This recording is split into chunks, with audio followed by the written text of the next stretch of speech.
Lebanon में एक साथ देखिए 5000 पेजर जो हैं ब्लास्ट हुए, फट गए। कोई सोच भी नहीं सकता है कि इसकी तैयारी कितनी लंबी, कितनी पुरानी होगी। बीप के बाद ये पेजर बम ब्लास्ट होने लगे। कोई सोच नहीं पाया। पेजर तो ये कांटेक्ट करने के लिए, कम्युनिकेशन करने के लिए इस्तेमाल करते थे, और ऐसे में किसी को भी संभलने का मौका नहीं मिला। इन लड़ाकों की सोच से परे था, ये समझ से परे था, क्योंकि ये टेक्नोलॉजिकली बहुत एडवांस सोच है जो इजराइल की है। पेजर ब्लास्ट में 9 लोगों की जान चली गई है, और जो घायल हुए हैं हिजबुल्लाह के 7 लड़ाके ढेर हुए हैं। घायलों की संख्या भी बहुत ज्यादा है। 9 की जो जान गई उसमें से 7 लड़ाके हैं। करीब 2800 से ज्यादा लोग इस पेजर अटैक में, इस बीपर बम वाले टेरर अटैक में घायल हो गए। जो अटैक हुआ है उससे स्तब्ध है यहाँ पर नसरुल्लाह भी, और यही वजह है कि अब जो लेबनान के अस्पताल हैं वो घायलों से भरे हुए हैं, क्योंकि इतने सारे लड़ाके जो हायर किए हुए हैं हिजबुल्लाह ने, उनके पेजर पर ये बीप बजा और धमाका हो गया। पेजर ब्लास्ट को साइबर अटैक माना जा रहा है कि साइबर अटैक के जरिए ये इतनी बड़ी घटना जो सामने आई है, इससे कहीं ना कहीं दहशत में अब हिजबुल्लाह के लड़ाके। हिजबुल्लाह ने इजराइल को इसका जिम्मेदार बताया है।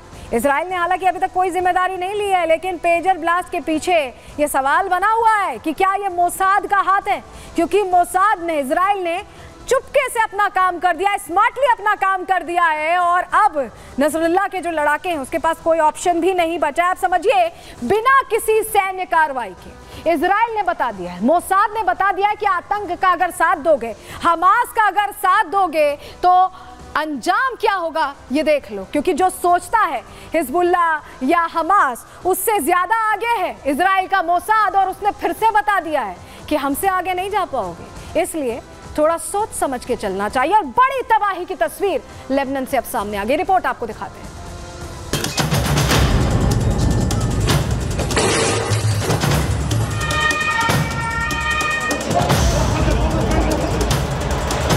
इजराइल जब से हमास को रौंद रहा है, तभी से हिजबुल्लाह बार बार उसे आंखें दिखा रहा है।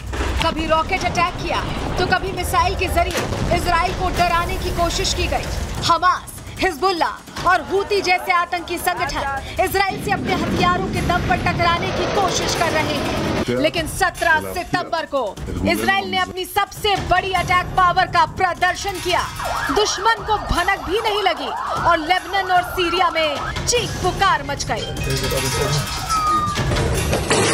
जिस टेक्नोलॉजी को हिजबुल्लाह ने अपनी ताकत बना रखा था, इजराइल ने उसी ताकत में सेंधमारी की। लेबनान और सीरिया के अलग अलग इलाकों में एक साथ धमाके शुरू हो गए। शॉपिंग मॉल में बिलिंग काउंटर पर स्कूटर चलाते हुए, कार ड्राइव करते समय एक धमाका, और इंसान छटपटाते हुए जमीन पर। लेबनान और सीरिया में ऐसे धमाके 1, 2 या 10 नहीं, बल्कि पूरे 5000 हुए, और इन धमाकों में अब तक 9 लोग मारे गए हैं, जबकि 2800 से ज्यादा लोग घायल हो गए। एक साथ 2800 लोगों को उनकी जेब में रखे एक छोटे से पेजर ने घायल कर दिया। जिस पेजर को हिजबुल्लाह कम्युनिकेशन का सुरक्षित साधन मान रहा था, उसी पर सेंधमारी हो गई। जिस पेजर का इस्तेमाल दुनिया में लगभग खत्म हो चुका था, उसे हिजबुल्लाह भारी मात्रा में ताइवान जैसे देशों से इंपोर्ट कर रहा था। अपने लड़ाकों के नेटवर्क को खुफिया बनाए रखने के लिए हिजबुल्लाह ने मोबाइल छोड़ पेजर को अपनाया था, लेकिन वही पेजर आज इजराइल के लिए हथियार बन गया, और इस हथियार ने कुछ ही मिनटों में लेबनान के अस्पतालों की शक्ल बदल दी। न्यूयॉर्क टाइम्स के मुताबिक लेबनान में हुए पेजर ब्लास्ट में ईरानी राजदूत मोजतबा अमानी की एक आंख खराब हो गई। उनकी हालत नाजुक बनी हुई है, और उन्हें इलाज के लिए तेहरान ले जाया गया है। सूत्रों की माने तो पेजर फटने से पहले लगभग 10 सेकंड तक बीप करता रहा। लोगों ने पेजर देखने के लिए जैसे ही जेब में हाथ डाला, ब्लास्ट हो गया। किसी के हाथ के परखच्चे उड़ गए, तो किसी का पूरा पैर ही खून से सन गया।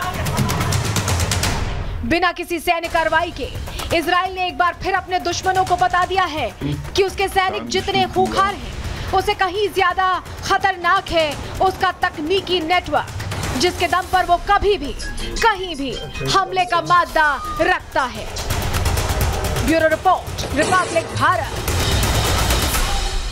तो इजराइल हिजबुल्लाह की सोच से आगे, और यही वजह है कि टेक्निकली ऐसा क्रैक किया है वहां के नेटवर्क को, ऐसे ब्लास्ट करवाए कि हिजबुल्लाह सोच भी नहीं सकता है। कम्युनिकेशन के लिए दरअसल पेजर का इस्तेमाल किया जाता था। क्या ये इस्तेमाल आत्मघाती बन गया हिजबुल्लाह के लिए? बताते हैं, आपको जानकारी देते हैं। आतंकी संगठन हिजबुल्लाह इजराइल का दुश्मन बना हुआ है और पहले से भी दुश्मन था, और हमास के साथ जब से युद्ध चल रहा है तब से और बड़ी भूमिका में आने की कोशिश की हिजबुल्लाह ने। हिजबुल्लाह अपनी सैन्य रणनीति को सीक्रेट रखता है और हिजबुल्लाह को लगता है, नसरल्लाह जो इनका चीफ है उसे लगता है कि मोबाइल का इस्तेमाल किया गया तो सारी जानकारियां पहुंच जाएंगी, और ऐसे में इस्तेमाल पर बैन लगाया हुआ है, मोबाइल का यूज नहीं कर सकते।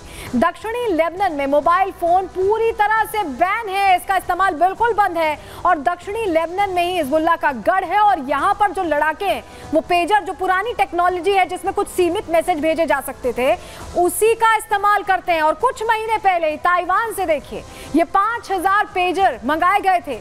सूत्रों की माने तो इन्हीं नए पेजर्स में ये धमाका हुआ है, ये अटैक हुआ है। लेकिन सवाल अपने आप में है कि कैसे ये अटैक प्लान किया गया, कैसे मोसाद ने ये किया है। चलिए एक बार आपको जरा तस्वीर दिखा दें, क्योंकि हम बता रहे हैं इतना बड़ा अटैक है कि हिजबुल्लाह के कई लड़ाके ढेर हो गए। जी हाँ, 9 लोगों की जो मौत हुई है उनमें से 7 तो हिजबुल्लाह के लड़ाके। आपको जरा तस्वीर दिखा देते हैं, ये खुद हिजबुल्लाह ने जारी की है तस्वीर। और देखिए जो लड़ाके ढेर हुए हैं, मोहम्मद जकरिया अब्बास, हुसैन अहमद मंताश, हसन मोहम्मद यासीन, नजीब अब्दुल, ये तमाम नाम पढ़ लीजिए आप। ये हिजबुल्लाह के लड़ाके हैं जो ढेर हुए हैं। यानी लड़ाकों से कम्युनिकेट करने के लिए जिस साधन का इस्तेमाल किया वही उनके लिए जानलेवा साबित हुआ। मोसाद ने ऐसा प्लान किया कि हिजबुल्लाह उसे क्रैक नहीं कर पाए और पेजर बम बीप करते हुए ब्लास्ट कर गया। आखिर यह अटैक कैसे हुआ है? पेजर में बारूद कैसे भरा गया? ये टेक्नोलॉजी क्या है? क्या ये एक साइबर अटैक है या बारूद प्लांट किया गया है? ये जो सवाल है इसका जवाब अब हम आपको देने जा रहे हैं, क्योंकि ये सभी के मन में, आप जब ये खबर देख रहे होंगे तो आपके मन में सवाल आ रहा होगा कि क्या ये साइबर अटैक है या इसमें बारूद, ये जो पेजर हैं छोटे छोटे, इसमें बारूद प्लांट किया गया। चलिए जानकारी आपके सामने जल्दी से रख रहे हैं। देखिए पेजर को हैक किए जाने की संभावना जाहिर की जा रही है कि हो सकता है हैक कर लिया गया। हैकिंग के जरिए बैटरी को बहुत ज्यादा गर्म किया जा सकता है। इस लेवल तक आपने सुना होगा, जनरली फोन बहुत हीटअप हो जाते हैं तो ब्लास्ट हो जाता है। पेजर में भी शायद ऐसा ही हुआ है, बैटरी ओवर हीटिंग की वजह से पेजर ब्लास्ट हो गया है। और यही वजह कि लड़ाके समझ नहीं पाए, उनको लगा कोई मैसेज आया, बीप्स बज रही थी लगातार। पेजर सप्लाई के दौरान सेंधमारी की संभावना, यानी जब सप्लाई की गई, जब इसे मैन्युफैक्चर किया जा रहा था उस समय या सप्लाई के दौरान इसमें कुछ तब्दीली की गई, इसमें कुछ छेड़छाड़ की गई है। पेजर डिलीवरी से पहले क्या इसमें विस्फोटक प्लान किए गए? क्या बारूद रख दिया गया जो बैटरी के करीब रखा गया और ओवर हीटिंग के बाद वो ब्लास्ट हुआ जिससे खूनम खून हो गई हैं यहाँ लेबनान की सड़कें? ये सवाल बना हुआ है। लेकिन 5000 पेजर में ये हो पाना थोड़ा मुश्किल लगता है। हो सकता है ये किया गया हो मोसाद की तरफ से, लेकिन थोड़ा मुश्किल लगता है। ऐसे में पेजर के सॉफ्टवेयर से छेड़छाड़ की ज्यादा संभावना जाहिर की जा रही कि हो सकता है छेड़छाड़ की गई हो। हमने ये समझने की कोशिश की कि आखिर ये सॉफ्टवेयर के जरिए, छेड़छाड़ के जरिए हुआ या बारूद प्लान किया गया है। पवन दुग्गल जो एक्सपर्ट है उनसे हमने समझने की कोशिश की, सुनिए जरा वो क्या कह रहे हैं इस पर। इन पेजेस के नेटवर्क में सेंध लगाई गई इनकी साइबर सुरक्षा में, और उसके माध्यम से इन्हें साइमल्टेनियसली एक ऐसा कम्युनिकेशन डिवाइस की जो फनलिंग दी गई, ऐसा आपको कमांड दिया गया जिसके माध्यम से ये ब्लास्ट हुआ। देखिए आज जब भी कोई डिवाइस बनाता है डिवाइस मैन्युफैक्चर, तो उसे सेल्फ डिस्ट्रक्ट करने के अक्सर सुराग छोड़ देता है। तो अगर आप साइबर सुरक्षा में सेंध लगाकर उस सेल्फ डिस्ट्रक्शन वाले मैकेनिज्म को टारगेट करते हैं तो संभावित तौर पर आप साइमल्टेनियसली इतने हजारों पेजेस को एक साथ टारगेट करने की क्षमता रख पाते हैं।